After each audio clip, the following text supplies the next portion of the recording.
Good morning, everyone. It is Sunday, January the 24th, 2021. It is currently 9:58 a.m. Central Time. I'm here at Victory Baptist Church on a Sunday that's all messed up, and I still don't know what to do. And I feel like everything I've done this morning hasn't been very successful for a number of reasons. The first thing I did this morning, the first live broadcast I did this morning, my voice, I thought it's over. I'm done. I'm not going to be able to do it this morning. I don't know what was happening. As soon as I started talking, it was like, it was severe pain. But I've seemed to make it through that, even though that live broadcast suffered for it. Then the second live broadcast, I think that was okay. I was going back listening to it, and I was like, okay, that's I know at least one major mistake that I made, but I think in spite of that mistake, I think it turned out to be okay. I think it was an interesting study, but the reason I'm having difficulty this morning is because the goal this morning was simply this: I was going to show up here probably later than I typically do. I was going to probably do like maybe one recording, then spend about, maybe show up here about 8:30, do maybe one recording from like 9 to 10 or from like 9:30 to 10:30, then get everything ready for the in-person, service where we were going to partake of the Lord's Supper at 11, and then not have a sermon. We were going to simply partake of the Lord's Supper, do some scripture reading, prayer, and then everybody was going to leave, try to do it in a very safe way, but give us the opportunity to all be together. Well, we all know that all got messed up, right? We know that all got canceled, right? People have been exposed to COVID, and so once people were going to be out, that kind of destroyed the whole purpose of us all being together. So the next time we can all get together safely, then we will partake of the Lord's Supper, and we will do that. But because that's kind of the way the day was planned, right? I didn't have a sermon prepared. So I didn't want to try to throw together a full-blown sermon, hastily throw it together. So this morning I'm kind of like, so do I just kind of go back and do the things that I've been working on? It's just, everything is all just messed up. It really is. So I'm doing the best I can this morning, and hopefully I can provide you something that will be beneficial in spite of everything not working quite the way that I wanted. I think so. What we're going to do for this hour is we're going to return back to this mini series that I've been doing and studying basically our words. We right now, 2020, 2021, there's lots of words being used, a lot of arguing and fighting about words, about this person said this and did it lead to this, and this person should be silenced and cancel this, and this person removed here. Just a lot of discussion about words, and a lot of people using a lot of words, social media, everyone arguing about things. And I thought in the midst of all of this arguing and fighting and division and all the crazy things that's going on, the one thing Christians should be able to do is to stop and go look in the mirror and go, okay, Lord, the words that I'm using, are they glorifying to you? Am I speaking words that are pleasing to you, glorifying to you? Because all Christians should desire to speak words that please God, not speak words just to please your own political ideology or whatever the case may be. You should be worried about what's coming out of your mouth. And when I say words, not just what comes out of our mouth, but words that we use on social media, text, email, whatever the case may be. Because a lot of Christians were running around saying some absolutely absurd and crazy things, especially during the whole election process, after the election. I mean, crazy things have been said by professing Christians. And no one, and they seem more concerned if their words fell in line with their political ideology instead of asking themselves, are their words in line with, God, with their citizens of heaven? Or is their words in line with being a citizen of heaven? And I thought that it would be important to do this study because I think people need it. Not that necessarily people want it, that people need it. So we have been looking at the subject of words, and that's what we're going to return to this morning. Hopefully this will be, if you haven't been listening to the series, well, then you're way behind. And let me just do a quick review and tell you what we've been looking at, all right? Here's what we started off with. We started off with the importance of words by looking at Matthew chapter 12, verses 30 to 37, where we are warned there that every idle word, God cares about every idle word you say, whether it's in text, whether it's on social media, whether it's on Facebook's social media. It doesn't matter where you say it, in your home, outside your home, in your car, outside your car, at work. It doesn't matter where you are, every idle word. And a lot of Christians have been saying a lot of idle words, I think during COVID, during the election, and many of those words proved to be absolutely fraudulent, lies, conspiracy theories, misinformation, bearing false witness. And it seems like Christians don't really care about the words they say. But in Matthew, we found out that God cares about the words we say, and that every idle word, is important. And while we discussed that, that was Matthew 12, 30 through 37. Then we moved on to Psalm chapter 19, verses 7 through 14, and we talked about the right kind of words, Psalm chapter 19, verses 7 through 14. I thought that study was very interesting because we looked at Psalm 19 in a way that maybe we haven't looked at it before. And what does Psalm chapter 19, 7 through 14 have to say about our words? It says a lot about God's words and God's revelation, but what does that have to do with our words? So the importance of words, the right kind of words. So we looked at Matthew 12, 30 to 37, Psalm 19, 7 through 14. Then we looked at Proverbs 18, 6 through 8, the wrong kind of words. Proverbs chapter 18, 6 through 8, the wrong kind of words. Then we looked at 2 Peter chapter 2, verses 1. I don't know if we made it all the way down to verse 18, but 2 Peter chapter 2, a good portion of that chapter, we looked at dangerous words. Then, it may have been yesterday or the day before, we looked at Ezekiel chapter 2, verses 1 through 8. Ezekiel chapter 2, verses 1 through 8. And we looked at the words to ignore. Sometimes we need to ignore certain words, and we talked about that there. Now today, for this session, for this episode, for this Sunday school lesson / church service / whatever this is, I don't even know what anything is anymore. It's funny in the last live broadcast, I talked about the Greek word for faint not, for not fainting. I feel completely exhausted in trying to even figure out what to do anymore. Because again, church service feels like a podcast. Podcast is a church service. Everything is the same. And I just feel like at times, what am I doing? Like, what am I accomplishing? But you cannot faint. I've got to remember the lesson from the last broadcast I did. I got to remember the lesson for myself. All right. So faint not. I don't need to faint here. All right. But today we're going to go to 2 Timothy chapter 2. 2 Timothy chapter 2. So if you have a Bible, open it up to 2 Timothy chapter 2, and we're going to look about what else we can learn in regards to our words. Again, the words we speak with our mouths and the words we speak with what we post and type on our mobile devices, all right? And we want to be glorifying to God in all of our communication, all right? I think that's a good way of stating it.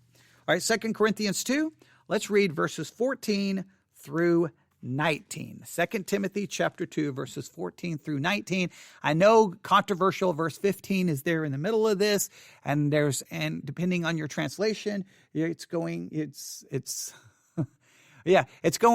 show up very different in your translations, but we will get to that here in a minute. So let's start with verse 14. 2 Timothy 2, verse 14. Of these things, put them in remembrance, charging them before the Lord that they strive not about words to no profit, but to the subverting of the hearers. Now, already in verse 14, we have a discussion about words. We have a discussion about words right there in verse 14. Verse 15, study to show thyself approved unto God, a workman that needeth not to be ashamed, rightly dividing the word of truth. We have another thing about words, right? The word of truth. Verse 16, but shun profane and vain babblings, for they will increase unto more ungodliness. All right? And their word will eat as doth a canker, of whom is Hymenaeus and Philetus, who concerning the truth have erred, saying that the resurrection is past already, and overthrow the faith of some. So there's a lot of things about words thrown in here. What we're going to do here is we're going to talk about words that we should shun. The words we should shun. That's what we're going to focus on here. Words to shun. That is what we're going to work on and what we're going to focus on in this time together. So let's do this. Let's start here. I'm going to look up, and if you would like to look it up as well, you can. I'm going to look up the word shun first from an English definition. Let's first start with an English definition. Shun means persistently avoid, ignore, or reject. All right? Persistently avoid. We need to figure out what kinds of words we need to persistently avoid, words that we need to reject. And it has ignore there, but we've already talked about words to ignore. The idea here is these are words that we need. I like the idea to persistently avoid. Words we need to avoid partaking in. Words we need to avoid in speaking. Let's look up the word shun here. I'm going to open up the Blue Letter Bible app. Let's go to 2 Timothy chapter 2. Let's go to 2 Timothy chapter, 2 Timothy chapter 2. I'm going to go down here. I'm going to go to verse 16. I'm going to look up the Greek word for shun. And it is this Greek word. Strong's G 4026. Periistemi. Periistemi.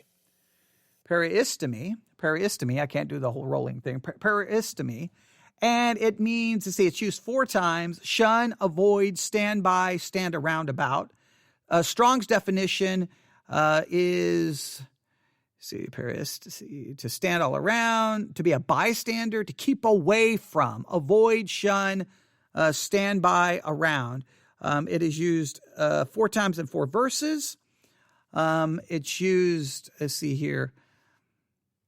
Okay, it's used in John 11:42 when the people were standing by. All right, it's used in Acts 25:7 when he was come, the Jews which came down from Jerusalem stood round about. So it can just be to stand by, stand around about. But then it's used 2 different times in things that we need to avoid or shun. We'll look at the last one maybe later. But so in other words, that doesn't give us a lot of help. Persistently avoid. Here are words that we need to avoid, words that we need to shun, words, what else do we want to keep away from? That's another part of the definition. Keep away from.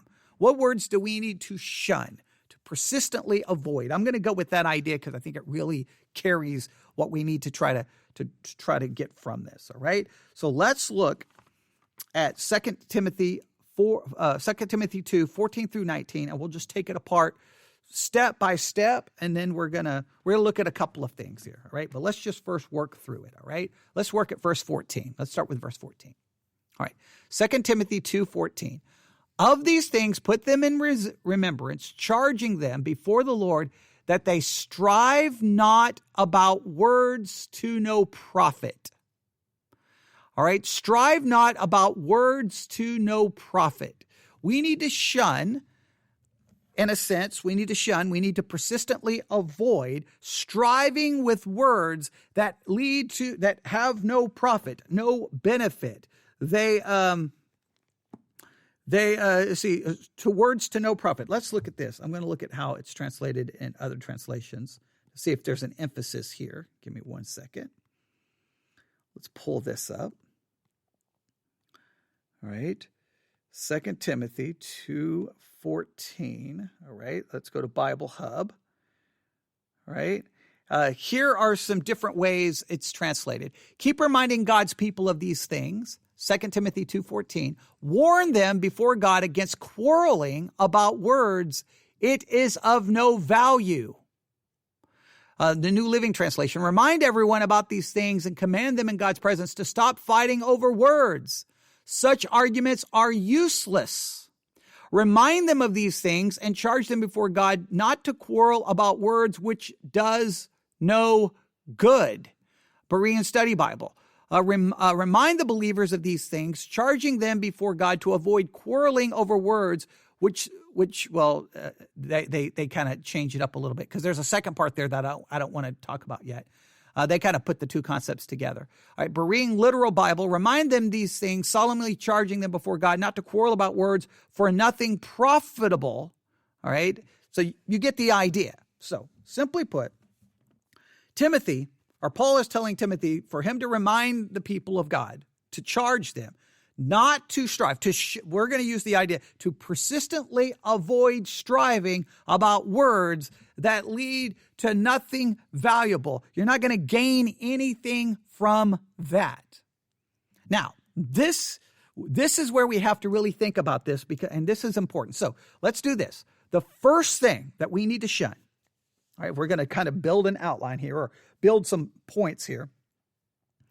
Points I want you to remember. The first thing we need to realize, we need to shun striving over words that lead to no profit or value. Nothing is gained from it. Now, church history is filled with arguing and fighting over words to no profit. But at the same time, this cannot be ignored. Church history contains large fights over very, very important words in church history. Entire, Christianity in many cases have been divided over fighting over a word.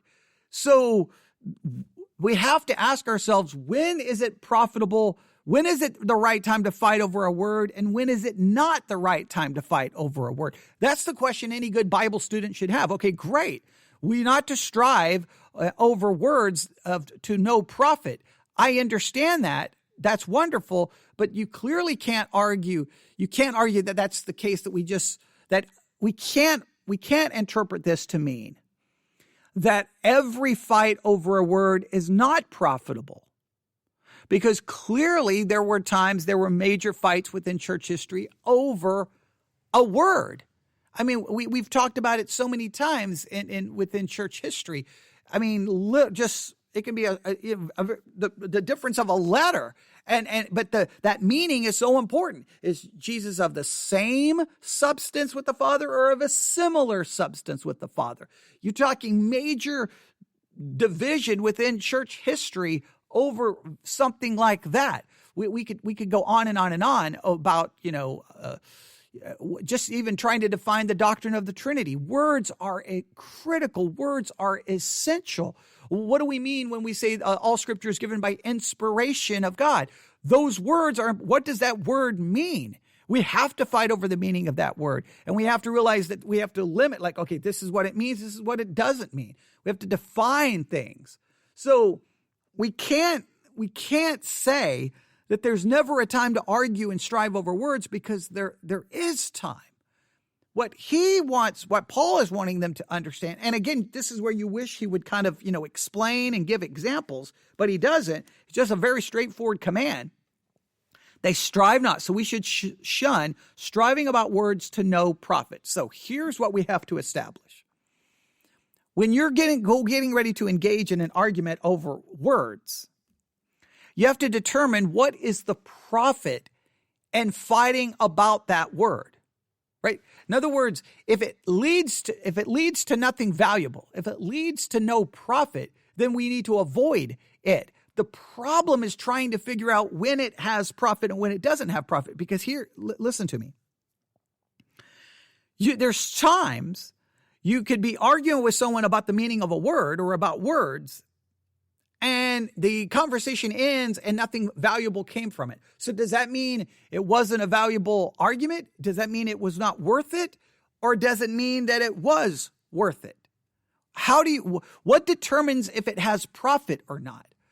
Its success or the valuable in it? For example, we here at Victory Baptist Church, we definitely know this. Look how much time we spent just, in a sense, striving, but I don't know, striving, I'll say striving in this sense, doing a lot of difficult work and trying to figure out how we understand the word Israel. Right? Do we understand it as referring to the nation, or do we refer to as referring to a spiritual body, made up of Jew and Gentile? Does Israel refer to a nation, or does it refer to the church? Oh, like that. That's a word, and what we understand by that word can determine so much about what you believe about eschatology, so much you believe about so many important concepts in the Bible. We spent a lot of time striving with that word. Did it lead to something profitable? Now, what if we had strived over that word for a year, and at the end of the year, it just led to church split and fighting and arguing and disagreement, and it just like we were left with nothing but ashes. It just burned everything to the ground. Would it still have been profitable? See, I'm not one to look at a command in Scripture and not start thinking of all the questions that relate to it, because there are times we have to strive over a word. Here's the way here would be my thought. We strive over every word as long as it has doctrinal and theological and biblical value. In other words, if we're arguing over a word that has clear biblical doctrine and theological value, then we argue over that word. Now, there can be times where a word can have biblical value, but we have to really ask ourselves, what is the? I'll try to use this. When we get into a discussion, here's a good example. A theological discussion over the concept of limited atonement, all right? Or particular atonement, all the different phrases that's been used. When you use that phrase and you start talking about it within almost any church in America, other than one that's clearly identified as Reformed, but if you go to most churches and start having a discussion about limited atonement, or even if you have a discussion sometimes even within a Reformed church about limited atonement, it can turn into a full-blown war. And I believe that the concept is very important, but I don't know the long-lasting value in fighting about it. And let me explain why. If we consider the idea of limited atonement basically says that Jesus Christ died on the cross specifically for those whom the Father had elected. Because that Jesus Christ, his death on the cross, actually accomplished something. It didn't just make salvation available, it accomplished salvation for the specific individuals whom God had elected. So Christ died for the elect. He died for the individual. Others say, no, he died for the whole world. And some people will say, well, if he died for the whole world, then why isn't the whole world saved? Did Jesus actually accomplish something? Well, no, he accomplished it. He just made it available. And then people start fighting and arguing, and you go back and forth for a universal atonement, limited atonement. How dare you say that? And Christianity, I've heard hours of debate on this, read book after book after book. But when it's all said and done, think about where you end up. Everyone believes in limited atonement. Everyone believes it, right? The difference is, do you believe that the atonement was limited in its purpose, or do you believe it was limited in its accomplishment? What do I mean by that? Well, everyone believes, right? Even those who believe in a universal atonement, they don't believe everyone's going to heaven. Unless they're a universalist, and that's a whole different problem. But they believe Christ died for everyone. However, not everyone's going to be saved. So they limit it, right? That Jesus' death on the cross doesn't save everyone. So it's limited in its impact. It's limited in its effect. Who is it limited to? To only those who believe. Those who believe are saved by the death, burial, and the finished work of Jesus Christ. So the atonement was limited, and ultimately its effect. It was limited to only affect those who believe. That's limited atonement. You believe in limited atonement. The Reformed people say, yes, it's limited, not just in its effect, it's limited in its purpose. It was designed only to be effective to those who are the elect. So guess what you have when you're done with all of the arguing? The only people who are going to be saved are those who believe. So you can fight all day about limited atonement, and everyone believes it's limited. It's either limited in what it was designed to do. It was limited to only save the elect. Or you can say, no, it was designed to save everyone, but the only people so its purpose was for everyone, but its effect is only for those who believe. Okay. Now again, there's major theological implications. I'm not downplaying the theological implications, because you're like, so God purposed something that he couldn't accomplish. He purposed to save the whole world, but he couldn't pull it off. I thought he worked all things after the good counsel and purpose of his good will. How could the eternal God, sovereign God, purpose to save everyone and couldn't pull it off? So that to me would seem he had to have limit in the purpose of the atonement, which would be for those who are elect. But again, you can go in circles, but when you end up, it's limited. It's limited for the people who believe. Both sides ultimately will end up. Christ's death is effective in saving those who believe. Everyone can agree with that. So we can argue, but where do we ultimately end up when the argument is over? So we have to ask ourselves, does the striving over these words have any true doctrinal, biblical, and theological benefit? If it does, engage in it. But even if it does, you have to ask yourself, where are we ultimately going to end up in this argument? Where are we going to ultimately end up? And if you realize that you're kind of ultimately going to kind of end up saying the same thing, but just in a different way, then maybe you need to be careful about how much you strive over it. Now, I know I spent a lot of time doing that, but I wanted to give you a practical example, because that fighting over limited atonement, oh man, I have seen people go crazy. You say you believe in limited atonement, they lose it. They're like, how dare you? And they just, you don't want people saved, and you hate God, and you hate people, and you want people to burn in hell. I'm like, what are you talking about? You believe in limited atonement as well. Okay. Did Jesus, when he died on the cross, did he save everyone? No. Well, then it's limited. Okay. So, but you sometimes have to try to work through that. But because that one is so emotional, I think it's a good example of how you can fight and fight and fight and fight and fight. And when it's all over, what was the value? What did anyone gain from it? What was the profit? No one valued. And usually all it did is just cause division, hatred, fighting, church splits, craziness. And it's like, wait a minute, calm down. Let's think this through. So I think we have to, so let me state it this way. We only strive over words that have biblical, doctrinal, and theological value. However, even in striving about those words, we have to think carefully about what the ultimate value is. And if we realize that we're really still not accomplishing anything, then we may want to avoid striving over words that lead to no value. Now, there's going to be times you're arguing about words that do mean something and you still don't really see the value in it, but sometimes you still have to do that. We got to think carefully about this. So the first thing that we want to do is we want to shun striving over words to no profit. And here's the reason we do so, all right? So the first thing we are shunning is striving over words that lead to no value. And the reason we do this, right? The reason we do this is because it's subverting of the hearers. Subverting of the hearers is the way the King James puts it. Let's look at it from other translations. It ruins those who listen. It ruins those who hear them.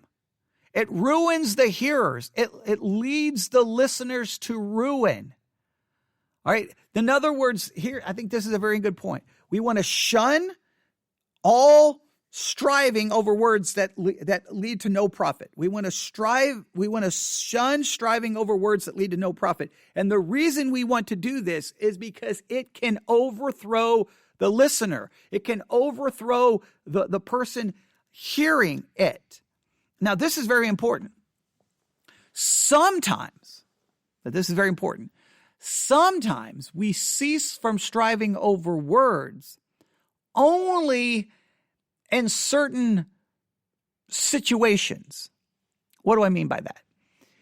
There's a time to fight and argue over words, and then there's a time not to, especially when there are other people around where the argument isn't going to help them. It's going to overthrow them and lead them to ruin. If it's going to lead them to ruin, then that's when you shun. That's when you shun. The reason we shun is because it can lead people to ruin, but that leading people to ruin can also give us a help and when not to strive over certain words. Look, there's a time and place to argue, and there's a time and place to go, oh, this is of no value. Here's a good example. I'll give you an example. I stand behind the pulpit. I open up the Bible, and we start looking at a word, right? And we start struggling with the word, okay? And I start going with, I think this word means this, and these are the implications of that word. And you're sitting there in the pew going, I disagree. All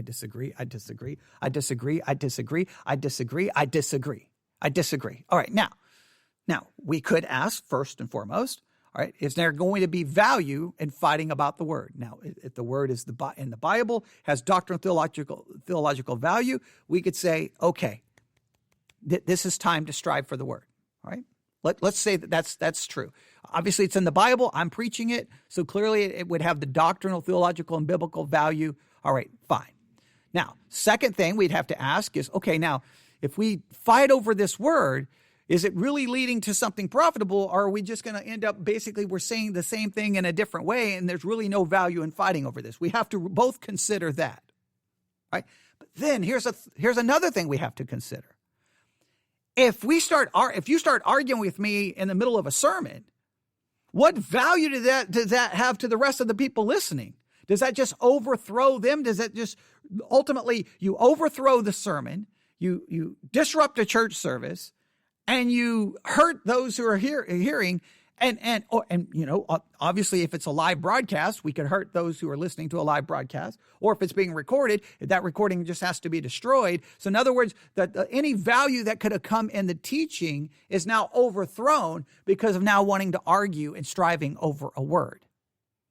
See, now the striving may be a good thing. The striving may be a right thing, but was it the right thing in that context? And I think that's very important. So let's read that again. All right? Let's read that again. Right? Here we go. 2 Timothy chapter 2. 2 Timothy chapter 2, verse 14.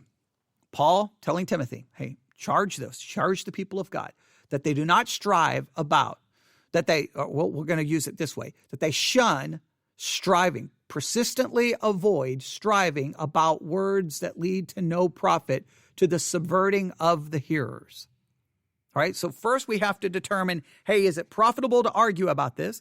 I will argue if it's biblical, theological, and doctrinal, that there could be value in arguing about it. All right, so first we have to determine, is there value in arguing about it? All right, and I think if it's biblical, doctrinal, theological, there is. All right. Second thing we have to ask ourselves, are we simply just going in a big circle and we're really just kind of ending up saying the same thing but in a different way? If we are, then we got to catch on to that instead of just sitting there allowing the strife to just cause all kinds of problems. And third, we have to ask ourselves, is this going to cause problems for those listening? Because if it is, then we may want to avoid the subject at that specific time. Because I guarantee you, especially if you do it in the middle of a sermon, most of the other people sitting around, you're not bringing any value to them, and it may just cause them, you're just subverting them. That's not good. So you got to know when to speak and when not to speak. And I think that's the kind of thing we have to shun.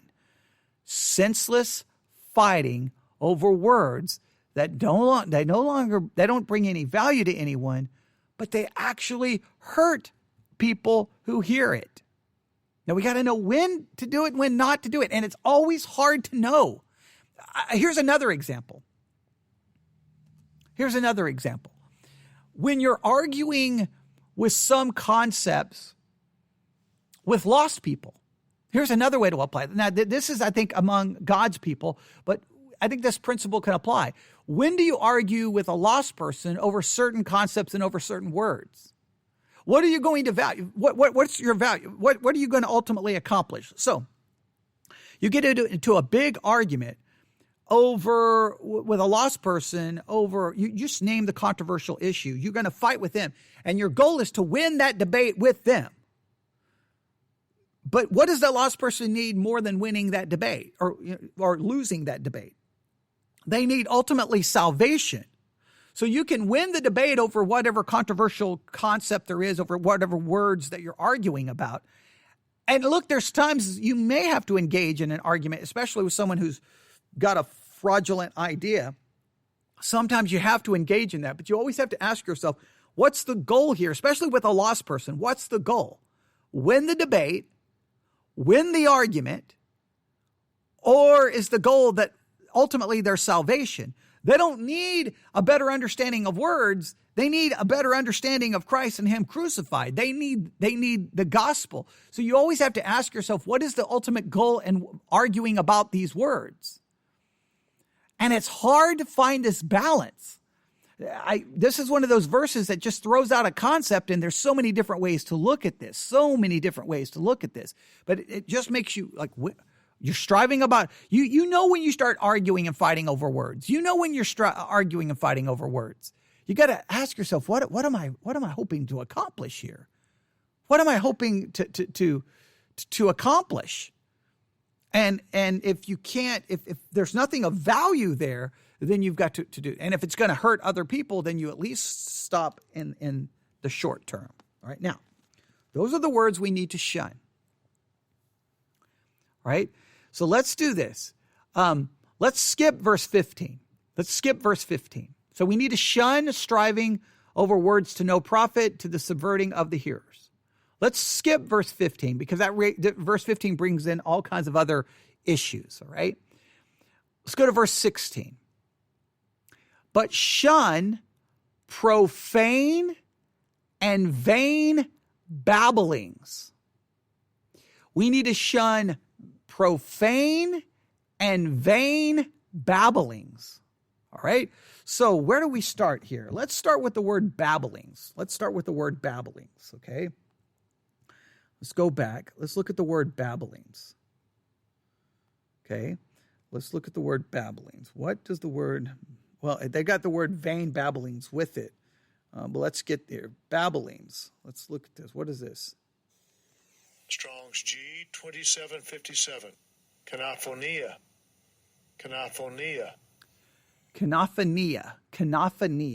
Now, kanaphonia is used two times, all two times vain babblings. It means empty sounding, fruitless discussion. The outline of biblical usage, empty discussion of vain and useless matters. Kanaphonia, all right? Kanaphonia, vain and useless matters. So what it seems to be saying is not only do we need to shun striving over words of no profit, words that can ultimately subvert the hearers and hurt people who are listening, we also need to shun profane and vain babblings. Vain babblings, we'll go with vain babblings first. Vain babblings is empty, meaningless conversation. It's just vain. It's empty. It's meaningless. We need to shun that. We're just, what are we talking about? Just no purpose, no meaning, just blah, blah, blah, blah, blah, blah, blah, blah, blah, blah, blah, blah, blah, blah, blah. Okay, what's the purpose? Anybody got a purpose? Are we discussing anything meaningful? Are we discussing anything in a meaningful way? Are we learning anything? We just talk. We just sit around and talk. How your day going? My day's going good. How's the weather? Weather's doing okay. Blah, blah, blah, blah, blah, blah, blah, blah, blah, blah, blah, blah, blah, blah. I hate that so much.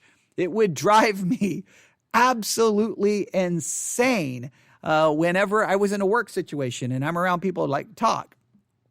The appointment line was a great example of this, because at the appointment line, the way it would work at the hospital when I was in charge of the appointment line morning from like about 7, we started at 7 when the appointment line opened. From about 7 to 9:30, it was just like one phone call after another phone call after another phone call. Need an appointment, need an appointment, need an appointment, need an appointment, need an appointment, need an appointment. And then about 9:30, sometimes it would just go dead. No more phone calls. Just people calling in, needing to put in a telephone conference with their doctor. Need a refill, whatever they needed. Needed a referral, whatever, basic stuff. But a lot of times it was like the calls just stopped, and that's when the conversations would start. And sometimes after about 30 minutes of listening to the people talk, I started worrying. I started making myself an appointment because I knew I was losing brain cells by listening to their meaningless, vain babblings, and it would drive me insane. So I would always try to steer the conversation to like, okay, let's have some meaningful conversation here. Let's get to some kind of important concept, because usually it was like just talk about other people. Hey, did you hear what so-and-so did on the first floor? Did you hear it? My kid yesterday, just stop. Just stop. It was just maddening. Well, here we're to shun vain babblings. I mean, I didn't make it up. I know when you read that, to shun vain babblings, you would think that sounds like something he would say. That's just his own personal opinion. Meaningless, empty conversation. Are we saying anything of significance? Are we talking about some kind of important concept, an important idea? So I would always do everything I could to get the conversation back to some kind of meaningful something. Analyzing something, discussing something, some concept, some philosophical concept, something that had some kind of purpose and reason for talking. If not, just stop talking. Just stop. And I would just then, in many cases, I would just ignore them and start reading. Just read something because, it would drive me crazy. And then I would try to find, a conversation somewhere that would be of something of value. So let me ask you a question. Do you shun vain babblings? Now, here's what I think has a tendency to happen. All right. Oh, man, we're going to run out of time, but that's okay. I think some people are prone to striving, right? I think some people are prone in their personality to striving about words to no profit. And I think sometimes those who don't want to be engaged in vain babblings want to have meaningful conversations, and it can turn into striving over words, right? It can sometimes meaningful conversation. I think a lot of times people engage in vain babblings is because if you talk about anything of a serious nature, it can lead to arguing and fighting and strife. So you just got to keep it to vain babblings where nobody can get upset, no one can get bothered. But that to me is a horrible way to exist, because what's the point? Talk about something significant. So I think some people are prone, because they want meaningful conversation, to find themselves striving over words to no profit. So you gotta, for those people who are prone to meaningful conversations, they got to make sure they don't end up striving over words to no profit and hurting people who are hearing. Others, because they don't really care, they don't want those meaningful conversations because they don't like controversy or confrontation or difficulty, they tend to just retreat back to the meaningless babblings of nothingness. And that's where they that is to be shunned as well. And so here, I think it's interesting that if you put the two concepts together, you have to really work to how do you then engage in the right kind of conversation. We'll get there in a minute, but the main thing is you have to shun vain babblings. Empty. Now, they added another word here. Vain babblings, but remember, they added another words to these babblings that we have to look at quickly, and that is profane. Profane. Now, what does the word profane mean? Let's go back to 2 Timothy. So there's vain babblings. Let's look at the word profane. Profane is this Greek word. This Greek word. Strong's G 952. Bebelos. Bebelos. Bebulos. It means, bebulos is used 5 times as profane person. It's used to refer to accessible by crossing a doorway, right? Implication of Jewish notions, heathenish, wicked, profane, right? It's not a lot of help here. The outline of biblical usage is accessible, lawful to be trodden, profane, unhallowed, common, public place of men, ungodly. So I think profane can have the idea of being ungodly. So you want to avoid, obviously, any profane or ungodly babblings. But I think it can also just carry the idea of that which is just common, normal. How can we could argue this almost, I don't like this division. I don't like this division, but we can almost use it this secular, just common everyday conversation. Yes, it can be profane and ungodly, but it can just be that which is common. There's nothing of significance to it. It has no spiritual significance, it has no weight. It's just common, meaningless, vain, empty babbling. Just never stop. Just talk about nothing. And you have to think about how many words people use in a day and how many words of those words have are they talking about anything significant, anything that matters? And again, you can talk about a common thing, but you can do so in a way that tries to give meaning or purpose to it, right? You can, like, for example, you can talk about a movie. Oh, it was kind of cool. Yeah. Yep. It was kind of cool when that car blew up. Yeah. It was kind of cool. Yeah. It was fun. Yeah. It's kind of awesome. I liked it a lot. I think it's pretty good. And just like the most meaningless, okay, great, wonderful. Or you can talk about that same movie and say, okay, now, okay, we can look at it this way. We can look at it this way. Okay, it was doing this. We learned from the characters. I can kind of see this point. I can kind of see this. Oh, I kind of learned this. You see this about human nature. You can see this about, I talked a lot about justice or injustice. You could go a lot of different directions. Now that's something that's common, something that's just in a sense profane, but you're lifting it up to something that now has some kind of weight, some kind of meaning, some kind of purpose. So what do we need to shun? All right. We need to shun striving over words, strife over words. Let me read the actual text. We need to shun striving over words to no profit. We need to shun that, fighting over words to no one's profit. That we got to shun that. We've got to avoid that. Because it just gives ruin it ruins those who are listening. We need to avoid that.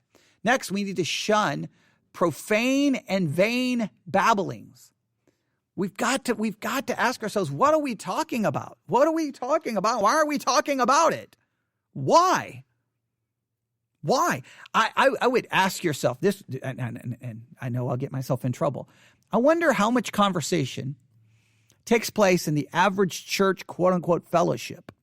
I wonder how much of the conversation could clearly be classified as nothing but profane, not in an ungodly way, but profane is just common. Profane and vain babblings.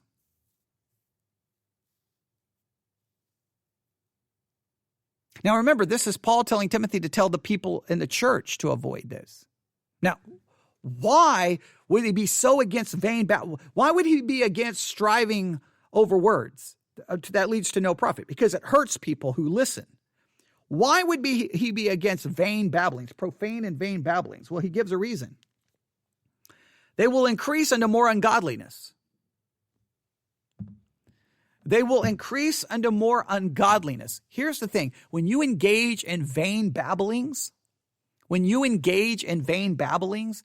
it has a tendency to move to gossip, slander, false witness, judging, and just all of those negative things that start coming. Because when we just start in vain talk, it has a tendency to begin to move to talking about other people. Remember, we talk about the different levels of conversation, and talking about other people, I think, is the lowest form of conversation. Then you have the idea of talking about events and activities. And then ultimately the highest form of conversation is where you're talking about ideals, philosophies, concepts. That's the highest level of conversation. People love to traffic down there in the bottom of the barrel, right? And when we start engaging in vain babblings, it leads to ungodliness, because the next thing you know, we're talking about people in a way we should never talk about people. We may be sharing information that we were never supposed to share. We end up saying things that we should never say. We may be saying things in a way we should never say it, and we end up getting ourselves in trouble. But again, sins of the mouth, sins of the tongue, sins of our words, that doesn't get a lot of press. You don't see people getting in trouble for the sins of their mouth. You rarely see that. You don't have a big public scandal over what someone said sometimes within Christianity. Now, within the world, if someone says something wrong, on Twitter, or someone says something wrong, in an interview, that may get blasted everywhere. So sometimes the words can, but I'm just saying that the more we talk and we traffic there in the bottom of the barrel, is when we have a greater chance of committing sins of the mouth that sadly everyone will sit and listen to, and no one will ever say, oh, wait, what are we doing here? What are we doing here?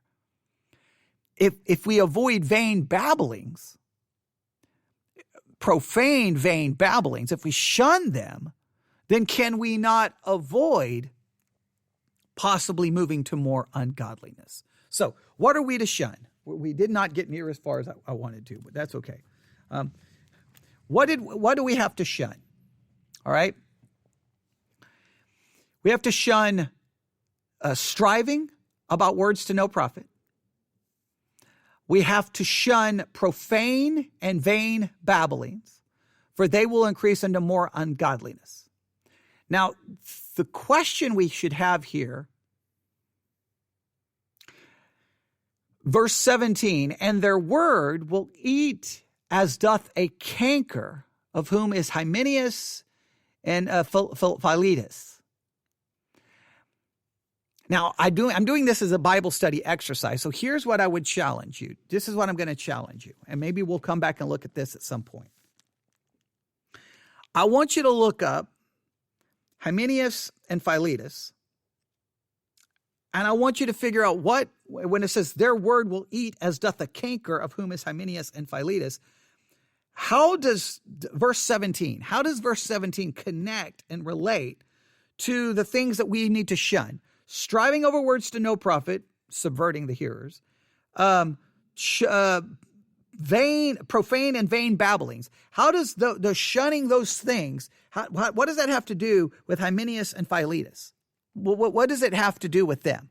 Why does Paul bring them up in verse 17? Because he says, and their word will eat as doth a canker. What does verse 17 have to do with these things that we have to shun? That's what I want you to work on. That's what I want you to, I'm going to give that to you as to the rest of this Bible study exercise. And at some point we may come back and discuss it, because I think it's very important that we figure that out. I think it's very important that we figure that out, because it's not, it has to relate.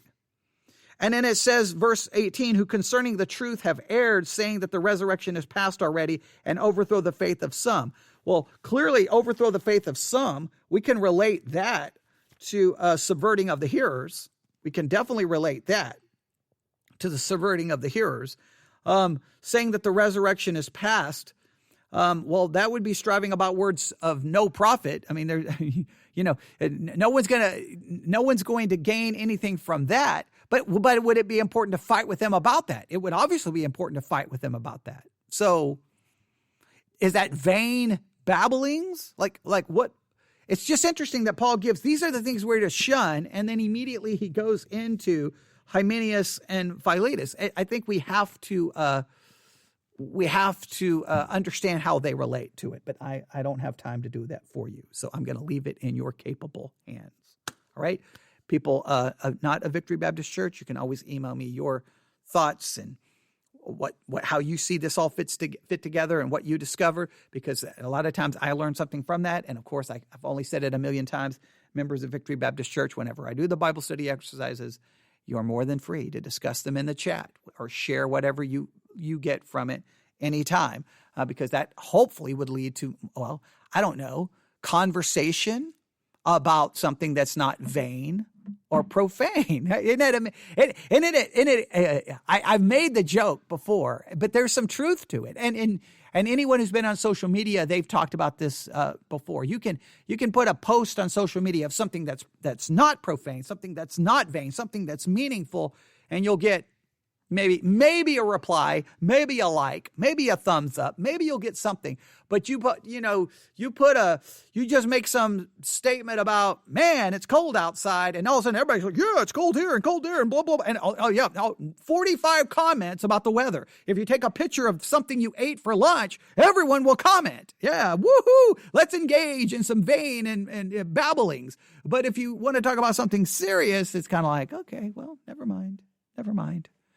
And people have to ask themselves, why do they not want to engage in meaningful dialogue, but more than willing to engage in vain babblings? And again, vain babblings you can talk about anything in a way that's vain and profane, that's just common, meaningless. And you can talk about anything in a way that there's meaning and substance to it. And I think we have to be able to draw the distinction there. All right. Those are some words we are to shun. I didn't even get to the commentary that I have here on this section. We didn't even get to that. We didn't even get to verse 15. We didn't even get to the controversy of verse 15, because if you read verse 15 in other translations, it does not seem to be saying the same thing. We didn't even get to all of that, but we got to discuss words we need to shun. And you need to figure out how that applies to your life. And we need to figure out how the two individuals Paul mentions here, what do they have to do with it? What do they have to do with it? And, you can work on that. All right, I'll stop right there. Everyone have a great day. God bless.